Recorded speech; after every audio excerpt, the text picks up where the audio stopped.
El gobierno del estado de Tabasco agradece a todos la amabilidad de su presencia a esta conferencia que forma parte de la primera Semana Digital de la Economía Creativa en Tabasco.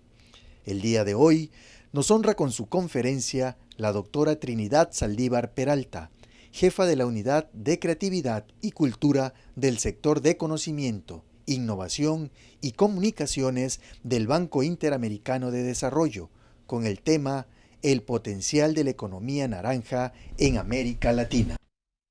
Trinidad Saldívar Peralta, jefa de la Unidad Creativa y Cultura del sector de Conocimiento, Innovación y Comunicaciones del Banco Interamericano de Desarrollo. Es especialista en las industrias creativas y culturales. Antes de mudarse a los Estados Unidos, combinó su carrera entre la academia y el sector privado. A la edad de 25 años, fundó y dirigió su propia empresa.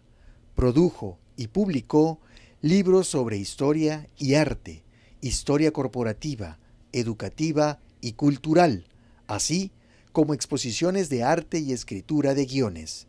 Durante ese tiempo, se graduó con un doctorado en Historia en la Pontificia Universidad Católica de Chile y en la Universidad de París I, Panteón de la Sorbona.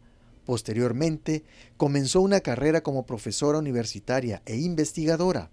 Al mudarse a los Estados Unidos, trabajó en varias organizaciones internacionales. Se unió a la Organización de los Estados Americanos para dirigir los esfuerzos de recaudación de fondos y desarrollo del Museo de la OEA, así como para actualizar la misión y la visión del museo. Luego, se trasladó brevemente al Banco Mundial, donde formó parte del proceso de gestión del cambio. Queda con ustedes Trinidad Saldívar Peralta. Muchísimas gracias por esta presentación y muchísimas gracias a la Secretaría de Cultura del Gobierno de Tabasco por esta invitación. Y en nombre del Banco Interamericano de Desarrollo, puedo decir que nos sentimos muy honrados de ser parte de esta primera semana digital en temas de economía creativa, de industrias culturales y creativas de Tabasco. Para mí es un honor poder hacer esta presentación. Voy a compartir ahora en la pantalla y especialmente porque estamos en un momento para la región realmente clave. Perdón que estoy aquí compartiendo, perfecto. Entonces, a mí me gustaría hablar hoy día justamente sobre el potencial de la economía naranja o lo que nosotros, como nosotros llamamos a las industrias culturales y creativas, y cómo ese potencial es clave en este momento en que América Latina y el Caribe requiere urgentemente una recuperación post pandemia. Y la verdad es que aquí me quiero detener en un tema que es muy relevante y que el banco ha venido trabajando en estos últimos meses, y es ver por qué es tan clave y por qué podemos hablar de este tema como clave en el momento de la recuperación post-pandemia. Y esto tiene que ver con varias cosas. El banco se ha planteado una agenda, una visión para los próximos años que realmente está anclada en, podríamos decir, en 5 grandes pilares. Y vamos a ver cómo en estos grandes pilares el tema de las industrias culturales y creativas resuena mucho y tiene realmente mucha relevancia. El banco se ha fijado esto para que realmente pueda la región dar ese salto hacia la recuperación en un crecimiento inclusivo para todos y sostenible. Entonces, para eso, entre los puntos más importantes ha estado, por ejemplo, el tema de la integración regional. ¿Cómo podemos trabajar el tema de la integración regional para reconfigurar, por ejemplo, las cadenas globales de valor? El tema de la economía digital. Hemos visto cómo esta economía digital realmente no solamente es la que más está creciendo, sino que es una forma también de llevar innovación a nuestros países. El apoyo a pymes es fundamental y vamos a ver cómo las industrias creativas son básicamente pymes, o sea, están compuestas mayoritariamente por pequeña, mediana y podríamos decir microempresa. Y por supuesto para este desarrollo sostenible e inclusivo, los temas de cambio climático, igualdad de género y diversidad son claves a la hora de pensar el desarrollo para los futuros años de la región, especialmente porque la región ha vivido un golpe, el principal golpe en este siglo a la región ha venido producto de la pandemia. Pensemos que solo en la región un tercio de las mortalidades producidas por la pandemia se deben a muertes que se han producido en la región. Sabemos que se han perdido más de 39 millones de empleos y que 44 millones de personas han caído en la pobreza. Por lo tanto, estos 5 ejes que nos hemos planteado como institución son claves para que realmente podamos salir fortalecidos y salir sanos de este tremendo golpe que ha significado la pandemia para la región. Y con respecto a eso también muchas veces, si bien llevamos años hablando del tema de qué es lo que es la economía naranja o qué es lo que son las industrias culturales y creativas, podríamos decir que todavía existe algún desconocimiento al respecto.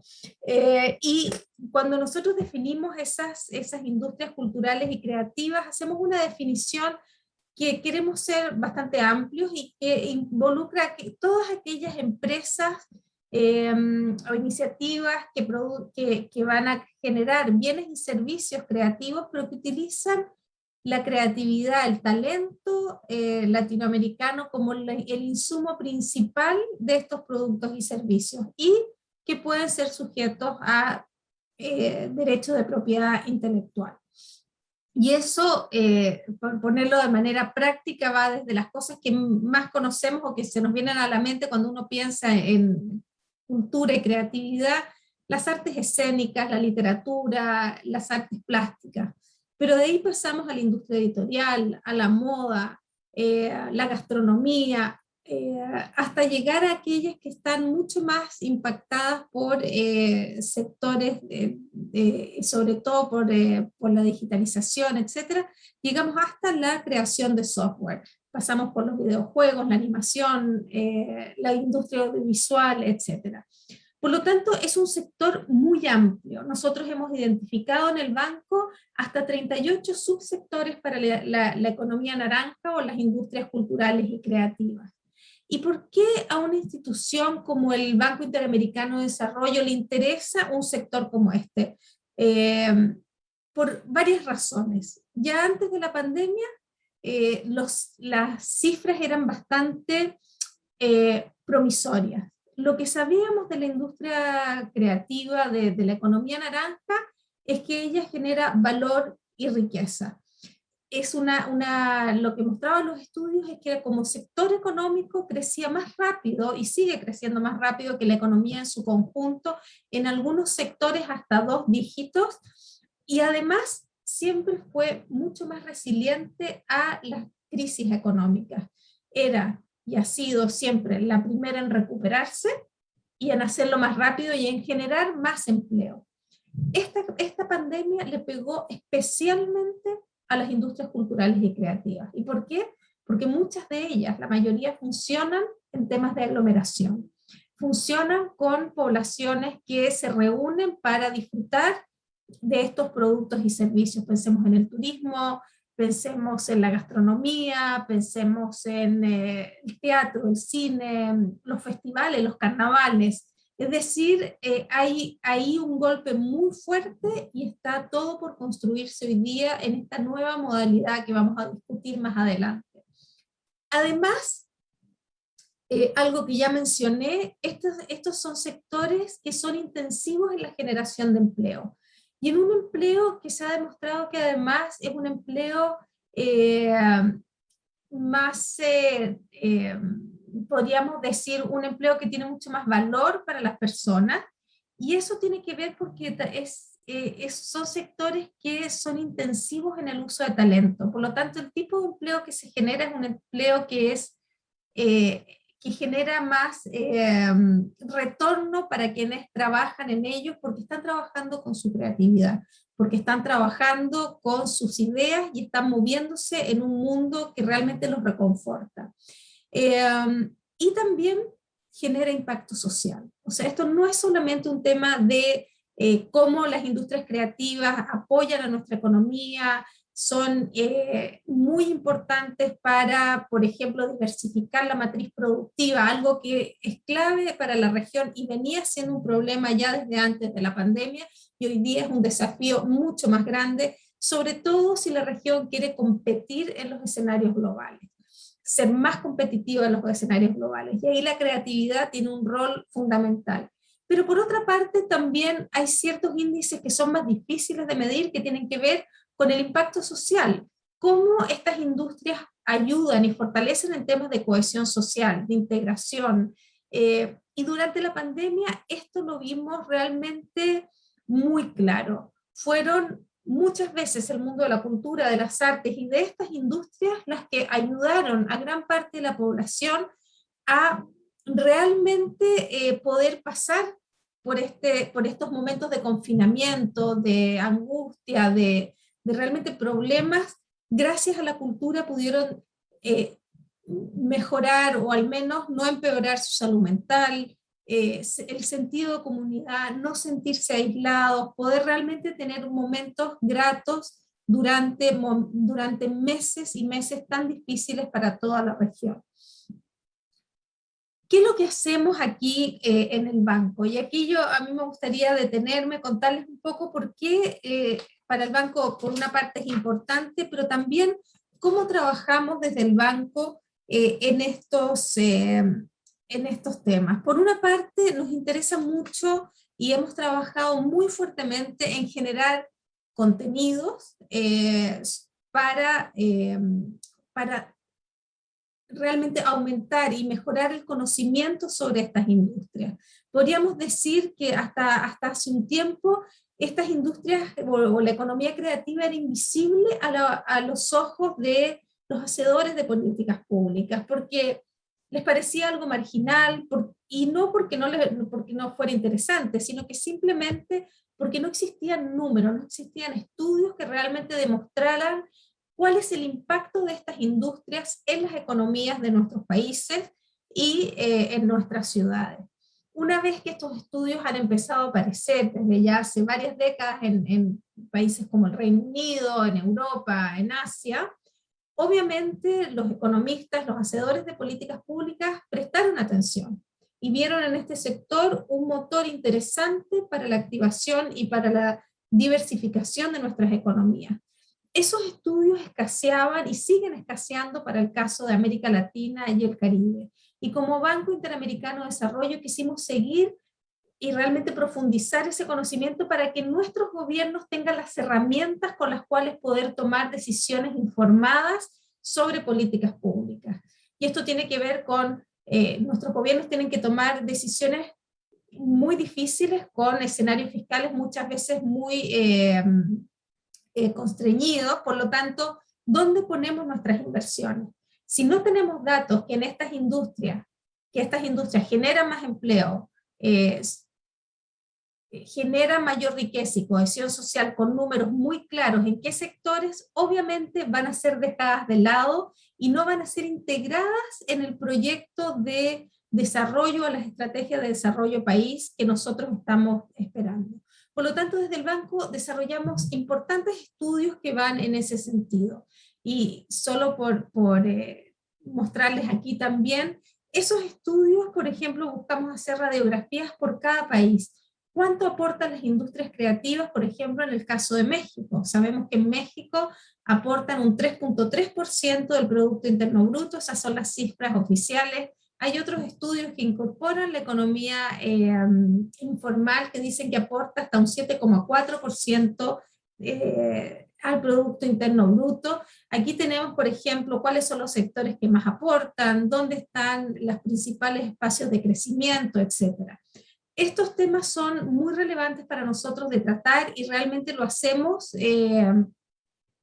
con mucha responsabilidad y acercándonos a todos los gobiernos para apoyarlos en realmente empezar a desarrollar estas agendas que son tan relevantes.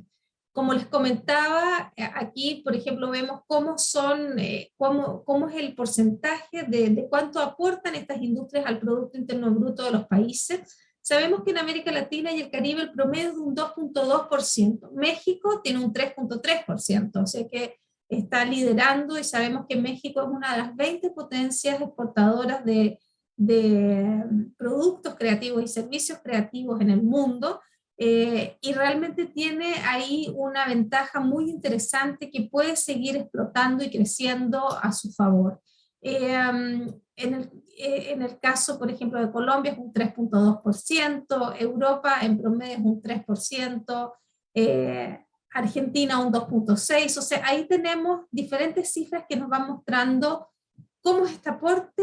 Y si vemos el Reino Unido, que es un 7,5% de su Producto Interno Bruto, tenemos cifras que son muy interesantes, porque el Reino Unido lleva invirtiendo en este sector desde los años 80, y vean ustedes entonces el resultado que ha sido de una política dirigida hacia ese sector y que hoy día rinde frutos de manera muy consistente para un país como el Reino Unido. Y eso es algo muy interesante. Entre las cifras que también hemos levantado ha sido ver, bueno, ¿dónde están las posibilidades para el futuro? ¿Cómo vemos cuáles son esos sectores que tienen mayor potencial de crecimiento para el futuro? En el caso de América Latina y el Caribe, y en el caso del mundo, si nosotros vemos, pero acá este gráfico muestra muy de cerca qué es lo que está pasando en América Latina y el Caribe. Si ven un poco el Producto Interno Bruto de América Latina para los años entre 2014 y 2017, tenía un crecimiento de un 0,6%, a nivel mundial es 2,8%, y si lo comparamos con algunas industrias, por ejemplo, la industria de videojuegos, que es 12,3%, o la industria de la música, o la industria audiovisual, vemos que, como yo les contaba, estos son sectores que crecen más rápido y más fuertemente que la economía en su conjunto. Y ahí está el interés de prestarle atención y de invertir en esos sectores que realmente pueden ser, como bien dice el nombre de esta ponencia, la oportunidad para el desarrollo futuro de la región. América Latina y el Caribe, que es donde nosotros trabajamos, es una región de enorme eh, talento, o sea, su capital en talento y en creatividad, en diversidad, en identidad es enorme, y es un capital que tenemos que aprovechar. Y es además algo que siempre me gusta señalar, estas son industrias además, muchas de ellas, la mayoría, sin chimenea. Es decir, cuando hablamos de un crecimiento sostenible, inclusivo, este es un tema que nos parece extremadamente interesante, y luego voy a volver también al tema de la inclusividad.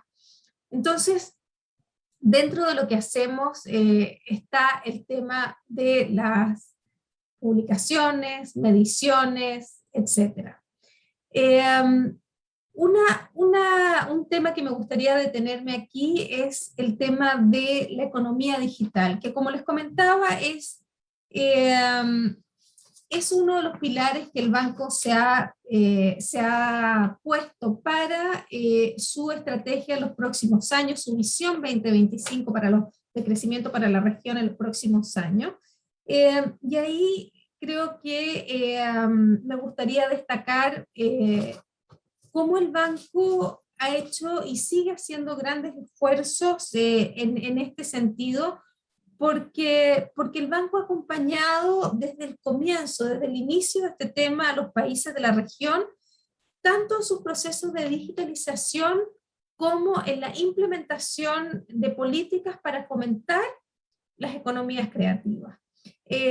Por ejemplo, en el ámbito digital, el banco ha implementado intervenciones integrales y multisectoriales que responden a la gran complejidad de transformación digital y a los problemas estructurales que se viven en la región y precisamente en esta área, no solamente en la digitalización empresarial, sino también en la infraestructura digital, en el gobierno digital, en la salud, etcétera. Sabemos y se habla mucho de la brecha digital, y esta brecha digital tiene que ver con infraestructura, pero también tiene que ver con destreza, tiene que ver con cómo formamos a nuestra población en esas destrezas digitales y cómo les damos acceso a la infraestructura para que puedan desarrollarse y para que puedan participar de esta nueva economía que es la que está creciendo más rápidamente y la que va a hacer a nuestros países más competitivos.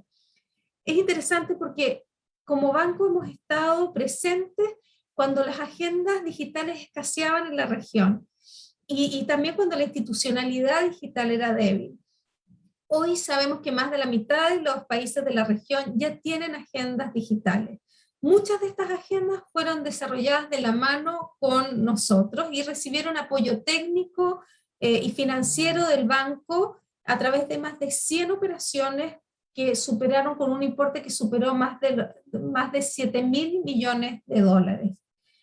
Este acompañamiento del banco propició que en el año 2018, por primera vez, más del 50% de todas las operaciones aprobadas, es decir, de todos los préstamos que el banco entrega a los países, incluyeron alguna acción relacionada con la transformación digital. Y eso es clave, porque ahí mostramos el compromiso que tenemos con la región en esta agenda digital que es estratégica y definitiva para esta recuperación que estamos llevando adelante. El BID también se ha preocupado de algo que era lo que comentábamos, el desafío de el talento digital en particular. ¿Cómo capacitamos ese talento digital? Que ya no está instalado en una sola área, en un solo sector, sino que es transversal. El talento digital hoy día es necesario para la salud, es necesario para la educación, es necesario para todo. El BID ha capacitado a más de 270.000 personas en los diferentes cursos que ha tenido relacionados con transformación digital que ofrecen su plataforma de e-learning, y yo los invito a conectarse a la plataforma de aprendizaje del banco, donde van a encontrar la mayoría de los cursos gratuitos y muchos de ellos en estos temas. ¿Por qué es importante? Porque ustedes van a encontrar ahí recursos de primera calidad con los mejores especialistas de la región y del mundo en estos temas.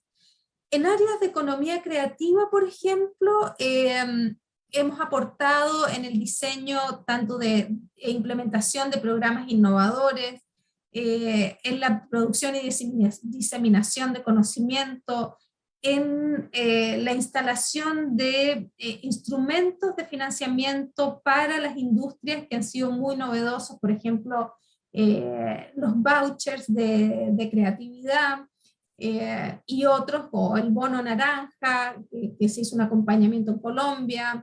Entonces hay una serie de instrumentos de financiamiento que el banco ha liderado, en los que ha innovado y que nos parecen muy interesantes hoy día, tenerlos muy presentes para lo que se viene ahora y en el futuro. También hemos desarrollado unos laboratorios creativos para fomentar esta interacción entre los jóvenes creativos, los programadores, para diseñar prototipos de soluciones comerciales viables. Estos se han realizado en el Caribe y han sido realmente muy innovadores y han permitido incorporar a una población que es muy afín al tema de las industrias creativas, que son los jóvenes. Un gran tema y un gran problema porque los índices de desempleo en la juventud son muy altos. Por lo tanto, este es un sector que puede contribuir realmente a esto. También el año pasado, justo al comienzo de la pandemia, lanzamos un MOOC, que son estos cursos masivos en línea, abiertos a todos y gratuitos sobre industrias culturales y creativas.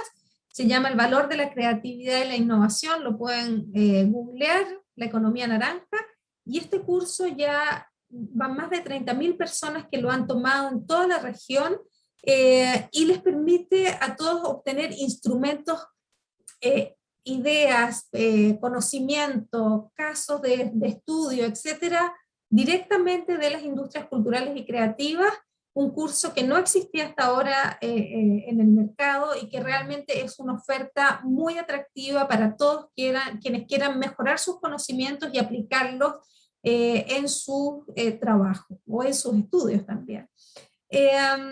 Entonces, para nosotros, todo esto es realmente clave porque una de las cosas que también estudiamos, hemos ido estudiando en estos años fue, bueno, ¿cómo son estas empresas creativas? Ya hace algunos años hicimos un libro justamente con una organización mexicana, con el Instituto del Fracaso, sobre cómo eran estas empresas creativas. Y todo lo que recabamos en ese estudio fue muy interesante porque también viene a fortalecer y a realmente demostrar que los estudios que hicimos ahora el año pasado sobre el impacto del COVID en la industria estaban ya visualizados anteriormente con algunos de los estudios que teníamos hechos. En este estudio con el Instituto del Fracaso vimos, bueno, cómo eran estas empresas, cómo son las empresas creativas. Nos preguntábamos nosotros desde el banco, bueno, ¿cómo serán estos empresarios creativos? Hicimos un levantamiento de más de 300 empresas en todos los países de América Latina y el Caribe, y viendo, bueno, cómo eran. Abrumadoramente, lo que vimos es que son microempresas. Y microempresas que significa muchas veces son 1 o 2 personas, realmente microempresas. También quiénes estaban empleados, etcétera. Yo los invito también a descargar esa publicación, se llama Emprender un futuro naranja, lo pueden descargar en línea. Ahí veíamos entonces que este es un sector muy informal, que está compuesto mayoritariamente de pequeña, mediana y microempresas, sobre todo, muchísimos freelancers, muy informal, y muchos de ellos no solamente trabajan en su emprendimiento, sino que también tienen un trabajo de tiempo completo, y este es un trabajo paralelo que hacen porque es su sueño y quieren llevarlo adelante. Por lo tanto, eso también implica cómo es la característica. Lo que vimos también es que los empresarios, los emprendedores creativos, eran un poco mayores que los emprendedores en general, que un punto muy interesante, había un mayor porcentaje, si bien son más hombres que mujeres, vamos a ver que comparado con otros sectores, hay más mujeres emprendedoras en el sector creativo que en otros sectores. Por lo tanto, para el tema de inclusión, de diversidad, este es un área muy interesante para el banco, para la región, para los gobiernos de invertir, porque justamente las mujeres se incorporan de una manera mucho más natural a este sector. La educación, altamente calificados, es un sector donde las personas tienen estudios importantes y se dedican al mundo de la creatividad, de la cultura, con una pasión, y realmente podrían dedicarse a otros sectores, pero lo hacen en este, aportando valor muy relevante a nuestras economías. No son necesariamente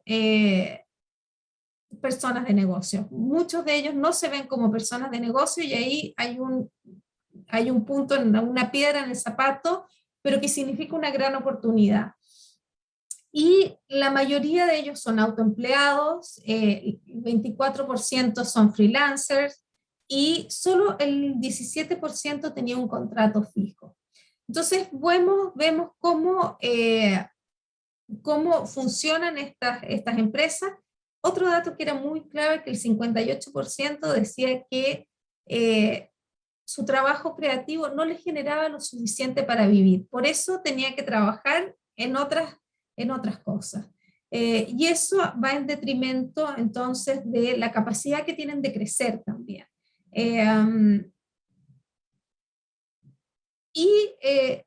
Otro tema interesante es que casi el 50% de estos emprendedores habían empezado sus emprendimientos con sus propios recursos. Aquí está la cifra que me parece muy interesante para mencionarles, que es el tema de cómo es el comportamiento de las industrias creativas con respecto a la participación de las mujeres. Y aquí vemos cómo en el sector creativo hay un 13% más de participación femenina que en emprendimientos tradicionales o de otra índole. Y luego de pasar por este como ese pantallazo sobre quiénes son los emprendedores creativos, nosotros durante el COVID, la verdad es que apenas estalló la pandemia en la región, para nosotros fue un llamado de alerta. Inmediatamente empezamos a trabajar y decir, bueno, ¿qué podemos hacer ahora para apoyar a este sector desde nuestra organización? Lo primero que pensamos fue, este es un sector, como ya les mencionaba, invisible. Las personas en general tienden a pensar que hay que invertir en cultura, en creatividad, cuando ya resolvamos todos nuestros problemas, y no al revés.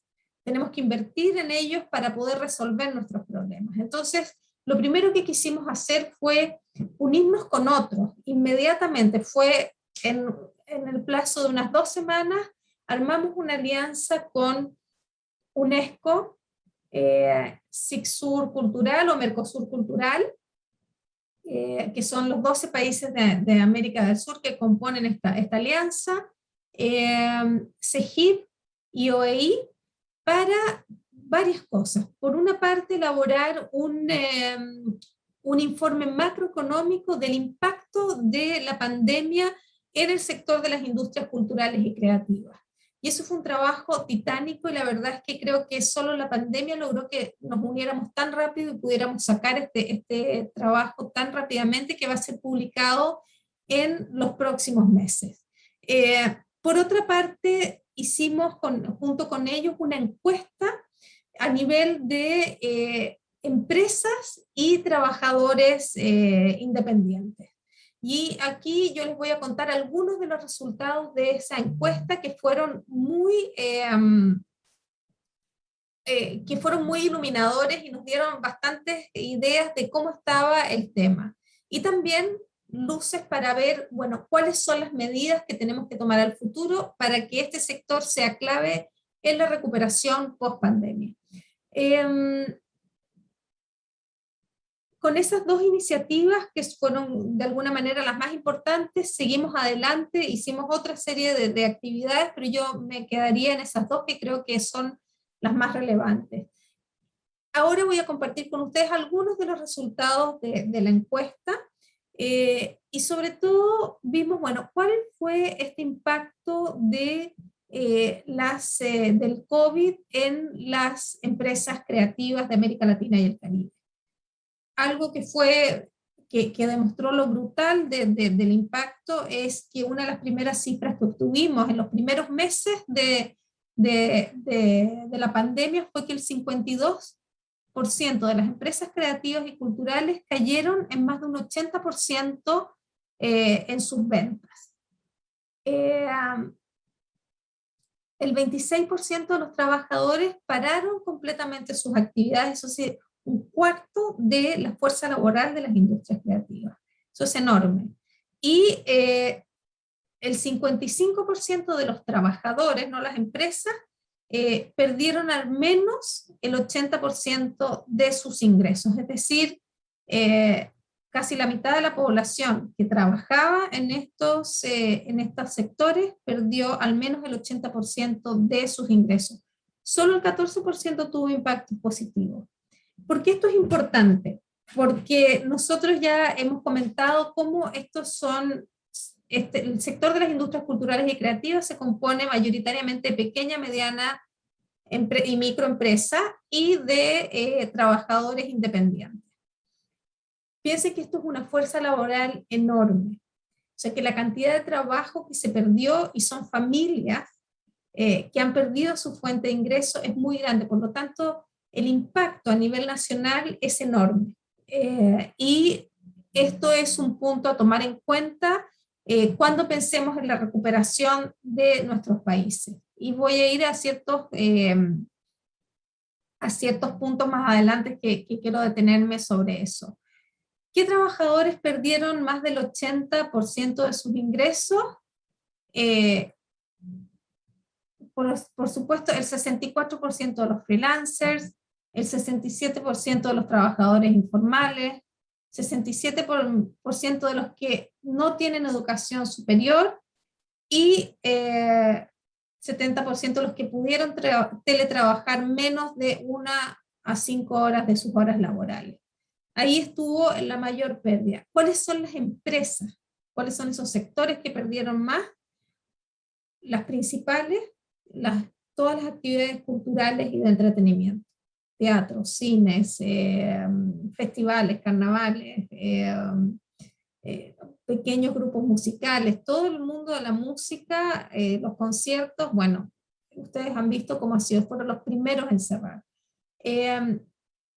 Todas las industrias audiovisuales, es decir, no todas, especialmente aquellas de filmación en settings externos, etc. No así la animación, si bien necesitan de cierto trabajo conjunto, pero podían tener algún tipo de trabajo remoto que no los afectaba tanto como a otros sectores que necesitaban del contacto o estar en un mismo espacio o de la aglomeración. Las empresas de arquitectura y diseño, y por último el sector editorial. Pero también vimos en esta encuesta algo que fue sumamente positivo y que para nosotros fue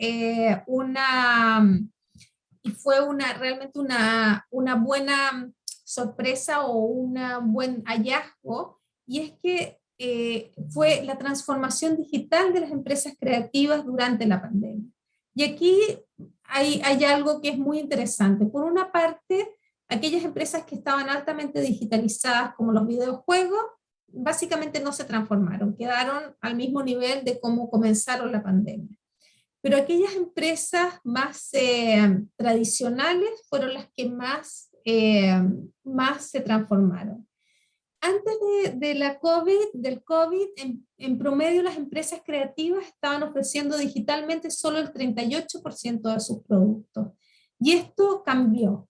O sea, de 38% pasamos a un 59% de oferta digital de los productos. Por lo tanto, realmente hay un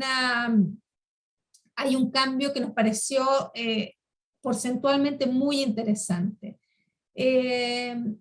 Antes de la COVID, las empresas que operaban actividades culturales y de entretenimiento, por ejemplo, los museos, los teatros, las más tradicionales, solo ofrecían un 25% de sus bienes y servicios de manera digital. Luego de la pandemia o durante la pandemia, esto se duplicó, más que se duplicó. Y esto es algo que llegó para quedarse. Y eso es interesante porque abrió para muchos de estos sectores nuevas oportunidades de funcionamiento, de negocio, a las cuales no habían prestado atención con anterioridad porque especialmente son sectores de intensa actividad presencial. Por lo tanto, muchas veces se dejaba en un segundo plano o como algo que ya haremos más adelante o haremos marginalmente. Muchas de estas organizaciones, muchas de estas empresas, instituciones como los museos y teatros, festivales, ni siquiera tenían, por ejemplo, equipos dedicados a los temas digitales, o eran muy marginales, o se le encargaban a alguien que más o menos sabía sobre el tema. Hoy día vemos cómo esos equipos están creciendo en esas mismas instituciones. ¿Cómo fueron estas dinámicas de innovación de las empresas creativas de América Latina y el Caribe durante la pandemia? Es otro punto interesante. Y ahí, porque no solamente tenemos que pensar que se introdujeron nuevos servicios, que podemos pensar, sino que también se hicieron importantes cambios en los procesos y en la generación de nuevos modelos de negocio. Y ahí el cambio, como vemos, es enorme. O sea, el 44% de ellas introdujo nuevos servicios y el 42% de ellos introdujo nuevos modelos de negocio. Y ahí vemos ejemplos súper interesantes. Yo pongo el caso, por ejemplo, del festival el Cosquín Rock en Argentina, que siempre funcionaba de manera física, 150.000 personas asistían, 50.000 personas asistían al concierto todos los años. Con la pandemia se dieron cuenta que esto no podía seguir adelante y decidieron traspasar todo el festival a digital, pero no en una traducción literal, sino que cómo generar una experiencia para que las personas además pagaran. Estaban pensando al comienzo de la pandemia que nadie pagaba por el streaming cultural, básicamente. Y ellos lograron generar una experiencia de festival en que hubo un festival que sucedía en vivo, en varios países al mismo tiempo, y que uno se conectaba por una plataforma de streaming, pagaba su entrada, y bueno, el éxito fue enorme. Y eso mostró para ellos que si bien van a seguir haciendo el festival de manera presencial en el futuro, este nuevo espacio que creció durante la pandemia es un espacio a explorar, a seguir creciendo y que llegó para quedarse. Esas son las cifras, yo diría, más positivas sobre nuestros hallazgos. Y finalmente quisiera detenerme en cuáles son los principales desafíos o recomendaciones para el futuro. Para el futuro y el futuro que comienza hoy o comenzó ayer, que ya está en esta reconstrucción. ¿Qué es lo que nos mostró la pandemia? La pandemia nos mostró que si bien el sector de las industrias culturales y creativas venía creciendo de manera sostenida y muy promisoria, venía haciéndolo sobre bases muy frágiles. Y eso quedó al descubierto y de manera evidente durante la pandemia. Y principalmente se debe a estos 4 temas que yo pongo aquí. Por una parte, la fragilidad del empleo. Como vimos ya, este es un sector compuesto básicamente por pequeña, mediana y microempresa, pero fundamentalmente por informales, es decir, personas que participan de la economía, pero que no son visibles a los ojos de las políticas públicas, etcétera, porque no se han formalizado. Y no se han formalizado por una serie de razones. Y esas razones son las que nosotros tenemos que trabajar generando modelos y estructuras laborales desde el sector público y privado que respondan a las características de este sector y que este sector pueda formalizarse de una manera que realmente signifique una ganancia para todos. Por lo tanto, en la fragilidad del empleo está realmente el desafío, uno de los desafíos más importantes, y es cómo hacemos para que este sector se formalice, para que realmente pueda ser reconocido y que a la hora de una crisis como la que vivimos y seguimos viviendo, puedan acceder a los beneficios de los paquetes de apoyo y ayuda a la crisis que entregaron, por ejemplo, los gobiernos a diferentes administraciones. Si no existe para el gobierno, si no existe para las políticas públicas, es muy difícil que esas ayudas lleguen. Entonces, el tema de fragilidad del empleo, clave, un tema pendiente en el cual yo creo nuestros países van a tener que ser muy creativos a la hora de encontrar esas soluciones. Probablemente las soluciones que existían antes no son necesariamente las que se necesitan hoy, ni siquiera escalándolas. Por lo tanto, hay que pensar, bueno, cómo estas soluciones van a llegar a apoyar esta formalización del empleo, de los empleos creativos. Por otra parte está el tema de la digitalización y los nuevos modelos de negocio. Como hemos visto, el tema de la digitalización impacta en distintos frentes. Por una parte, el tema de infraestructura y acceso a la conectividad. Y ahí hay un tema muy clave, porque si la brecha digital se perpetúa, obviamente se va a agudizar y eso nos hará menos competitivos en los mercados globales, que es justamente lo que la región América Latina y el Caribe necesita. Por otra parte, está cómo hacemos inversión en el desarrollo de nuevas plataformas, nuevos modelos de negocio, en los procesos para mejorar las mismas estructuras de las industrias creativas y de este sector. Por lo tanto, ahí también tenemos desafíos y oportunidades enormes, por ejemplo, en invertir en innovación en estas plataformas para la región. Y en eso creo que se pueden, y el banco está comprometido a dar realmente pasos importantes en el acompañamiento de los gobiernos, en poder lograr ese salto en la digitalización que nuestra región necesita. Y sobre todo porque existen enormes brechas, no solamente entre países, sino que entre ciudades capitales y regionales, entre el mundo rural, el mundo urbano, e incluso al interior de las mismas ciudades. Ese es un desafío enorme y que no solamente impacta a las industrias creativas, impacta a todo el sector económico, todos los sectores económicos, pero también a otros que nos parecían que no eran quizás tan evidentes como la educación. Hoy día, la educación, por ejemplo, fue tremendamente golpeada y la digitalización fue lo único que permitió que se mantuviera durante estos meses, pero obviamente con esa brecha digital no fue igual para todos. Y también en otro tema que ya también les he comentado, que es el tema de las destrezas digitales.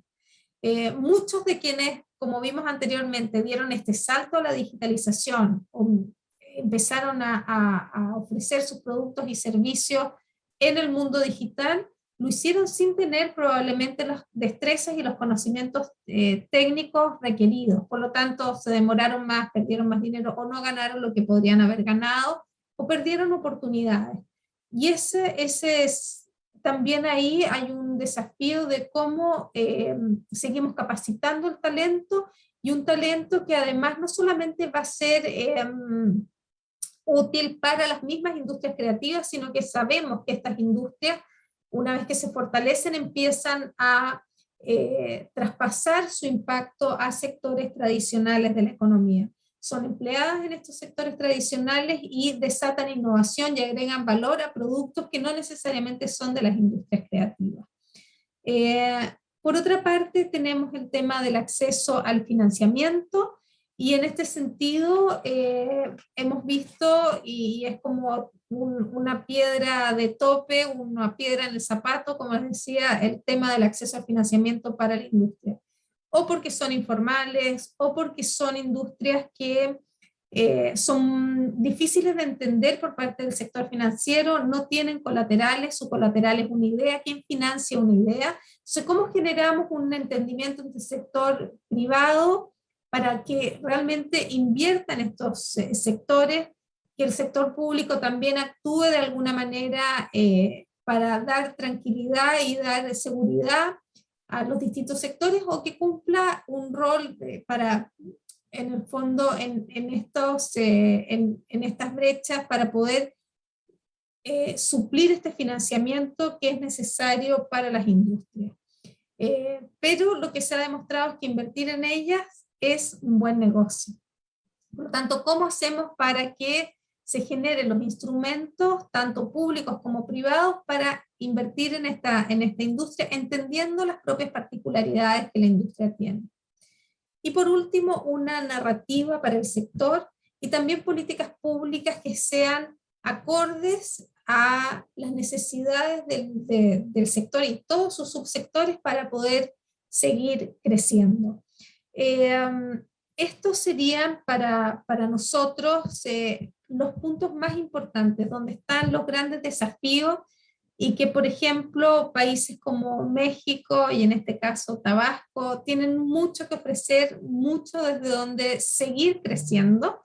Ya tienen ustedes bases sólidas también desde las cuales seguir creciendo, y eso presenta un futuro muy promisorio, pero siempre teniendo en cuenta que, si bien nosotros somos muy optimistas, si estas medidas no se toman, va a ser muy difícil que estos sectores puedan florecer, puedan crecer y realmente aporten a la economía de nuestros países, al bienestar de la población y principalmente también a la identidad de nuestros países, de nuestras comunidades y de nuestras poblaciones. Si no invertimos en esa identidad, no solamente no vamos a ser competitivos, que es algo importante y nos interesa, sino que no vamos a sentir orgullo, no vamos a sentir esa realmente propiedad de cómo sacar adelante lo que es nuestro con nuestra propia identidad, contar nuestras propias historias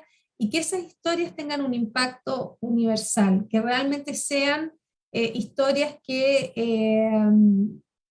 todos sintamos de alguna manera alguna empatía. México ha demostrado eso a lo largo de su historia, desde su gastronomía, eh, el cine, tanto el de antes como el de ahora, es decir, desde lo local ha logrado construir historias universales que se han hecho globales y realmente creemos que hay un enorme potencial para México, eh, para sus creativos y que si se toman las medidas necesarias en políticas públicas, en este acuerdo con el sector privado, también la academia y la formación de los profesionales y el talento del futuro, nosotros vemos cómo las industrias creativas, culturales y creativas pueden y deben estar al centro de la estrategia de desarrollo para los años que se vienen.